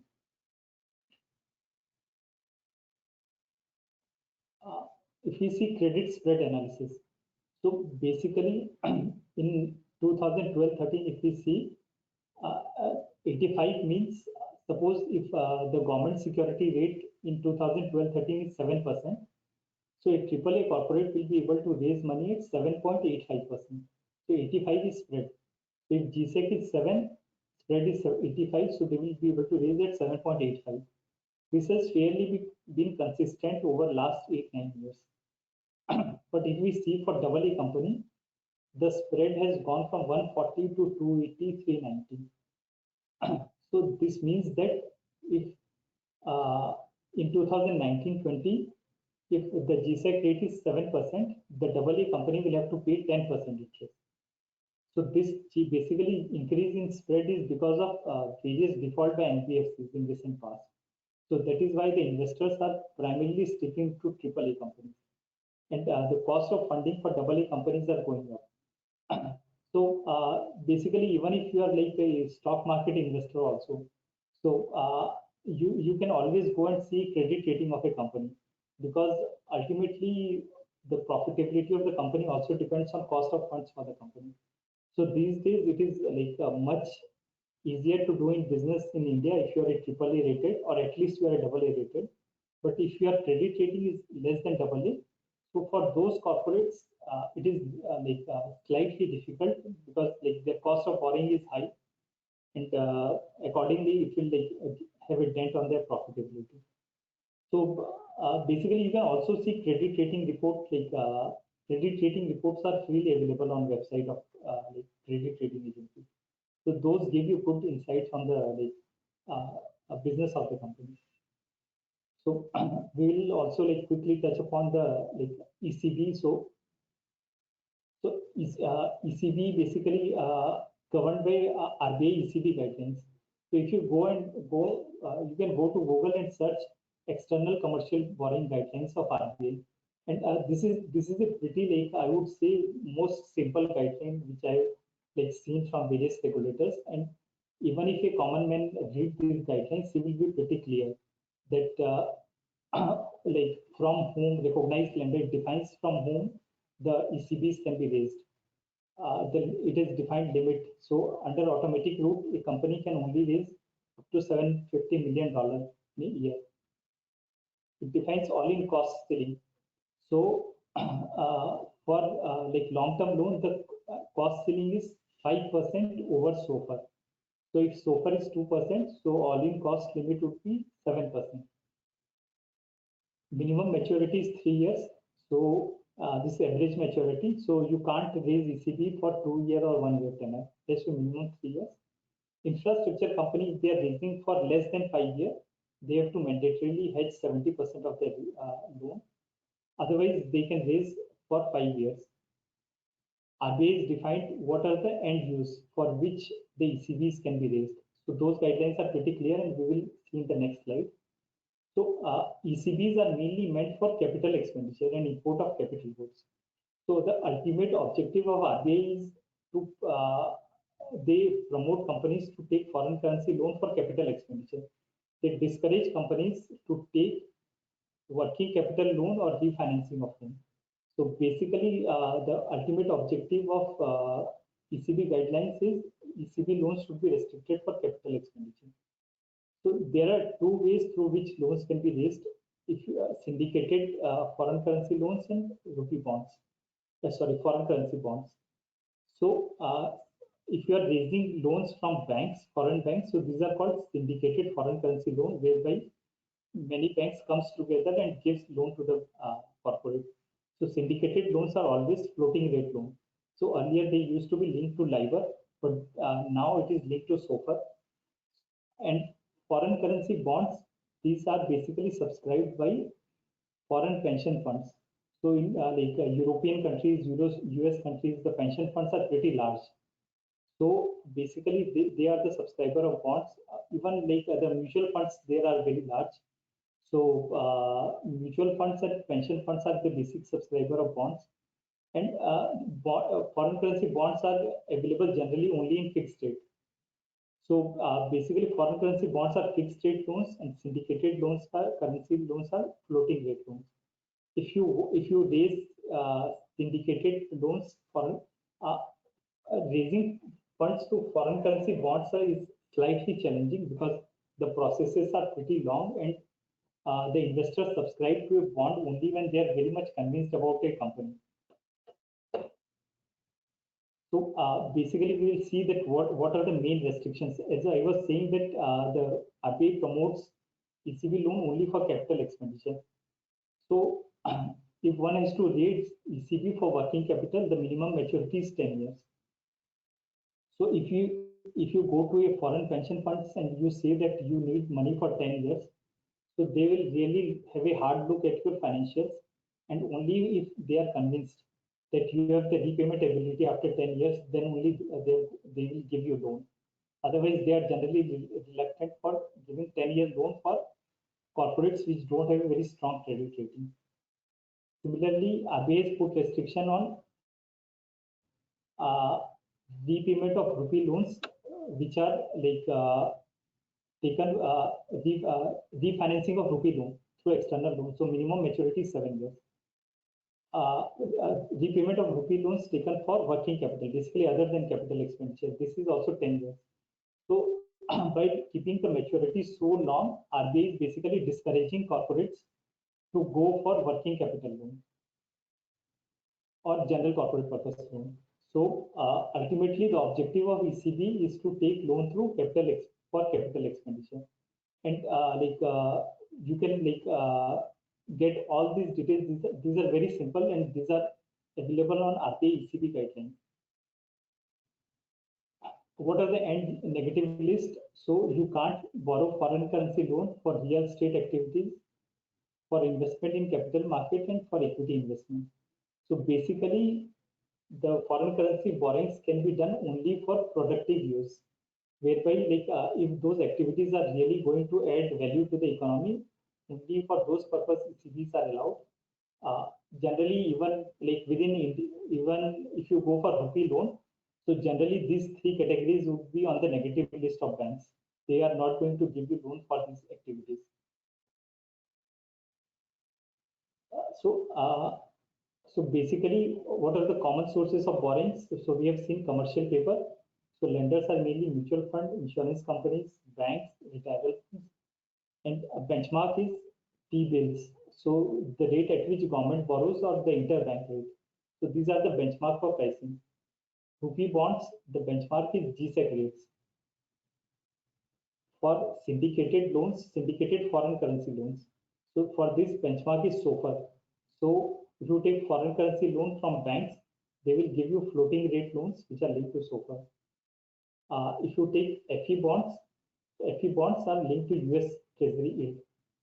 So as I was saying, since these are pretty well defined, so interest rate swap is very well developed in foreign countries. If you go for buyer's credit, it is SOFR. If you go for working capital loan in India, it is like there are various benchmarks, repo, T-bills, banks, MCLR rate.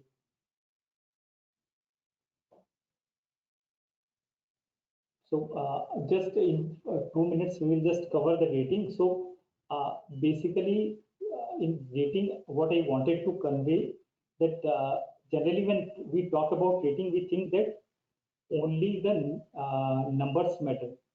But if suppose a corporate is borrowing for 10 years, so after 10 years, whether it will be able to repay the loan or not, it will mainly depend on it.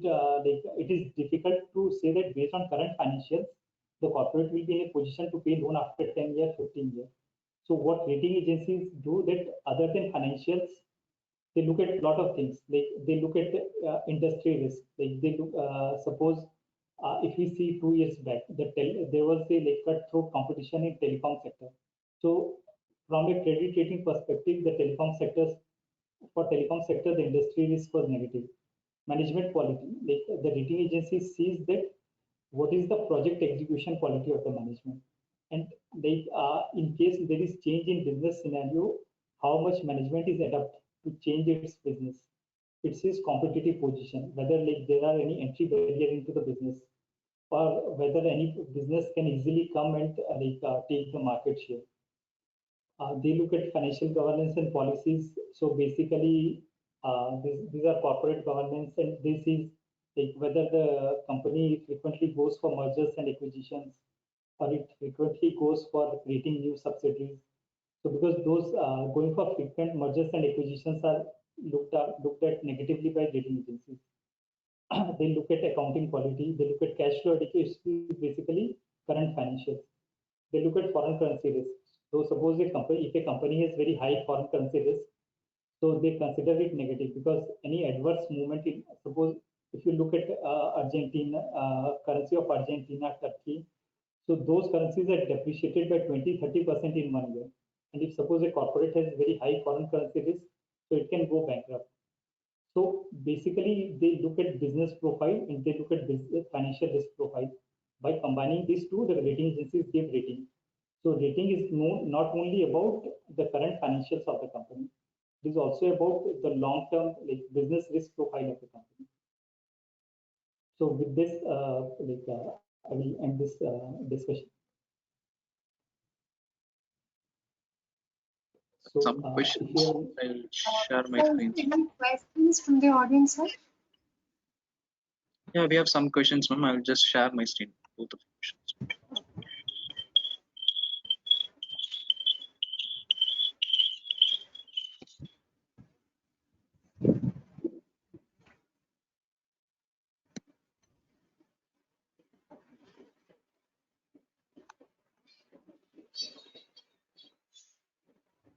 Is my screen visible, sir? Yeah. So from here we want to take. We have finished till this. Yeah. So basically, forward premium is forward cost is basically interest differential between like two currencies. So as I was saying that suppose interest rate in US is 2%, and if it is like let's say 5.5% or 6% in India, so can I just share my screen? Just give the rights. 1 minute. 1 minute. I'll give the rights.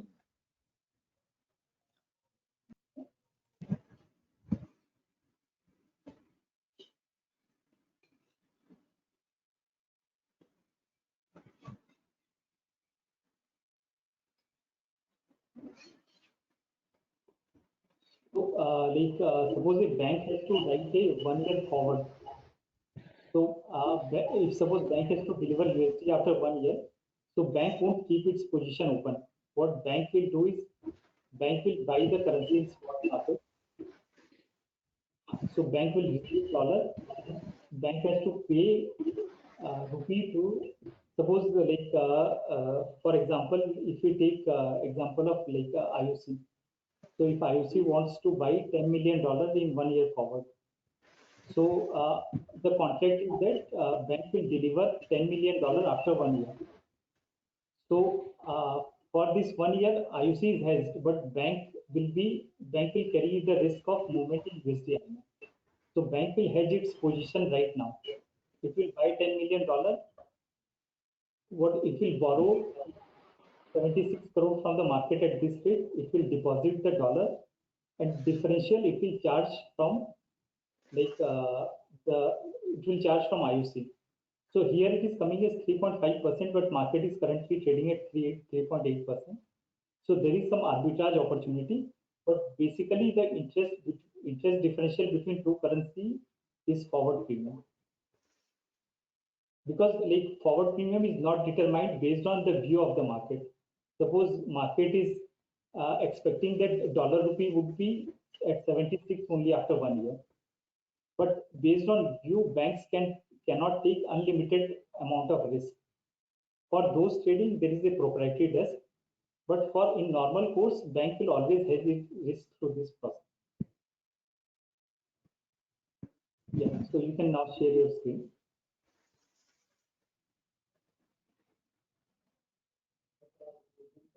Is it advisable to approach for loans or capital or bonds for short-term financial working capital? So generally, like the capital market is the cheapest source, because like for banks, so when banks lend to a corporate, so they have to maintain the SLR, they have to take care of priority sector lending. So loan from banks will always be costlier, and loan from capital market will always be cheaper. But the problem with capital market is that you need to have a very high credibility and high rating. Otherwise, it is impossible to approach the capital market. So capital market is always better, but it is only meant for highly rated loans. Another thing is that if you want to have a floating rate loan, basically capital market is for fixed rate loan. So if you want to have a floating rate loan, so in foreign currency market, loans are also a good option. Next question is, can Indian domestic companies obtain loan capital from foreign sources? Yeah, so loans we discussed for taking loans for buyer's credit, you need to have an import. For ECB, if you are eligible to have FDI, so generally for ECBs there are no restrictions. So while taking a foreign currency loan, you have to see that on a hedged basis whether it is cheaper or costlier. Because you have to see logically that whenever you approach a foreign investor, so the chances are more that your banker would know better, or the Indian domestic mutual funds would know your company better than the foreign. So generally foreign currency loans are meant for large corporates which have very good standing, good credit rating. It is going to an unknown territory and asking for loans is difficult. So from that perspective, generally foreign currency loans market are tilted in favor of large corporates.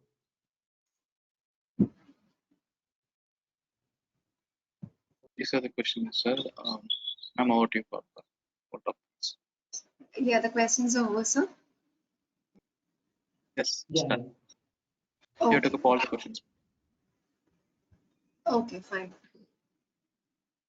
So I think we come to the end of the session, today's session on Treasury and Forex Management. So before we wind up, I should thank sir for this enlightening session. I hope, I think most of us had this, especially when it comes to Forex, many of us will have the doubts regarding to what is the basic things. So when we read, actually, it's very difficult to understand the concepts. So I think you took the patience, had the patience to take us from the basics with regard to conversion, what is meant by hedging, and even with related to debt management, what is commercial paper, what are the different types of bonds, the process flow, the rating, especially the basics of rating. So whenever we go for any these days, the ratings actually carry a huge lot of importance. So I think, and even for all the questions, you were so patient enough in answering to the audience. Thank you so much, sir. And we wish to see you soon for a physical session also at SIRC. Thank you so much for this wonderful session. Thank you, ma'am, for giving me an opportunity. Thank you, sir.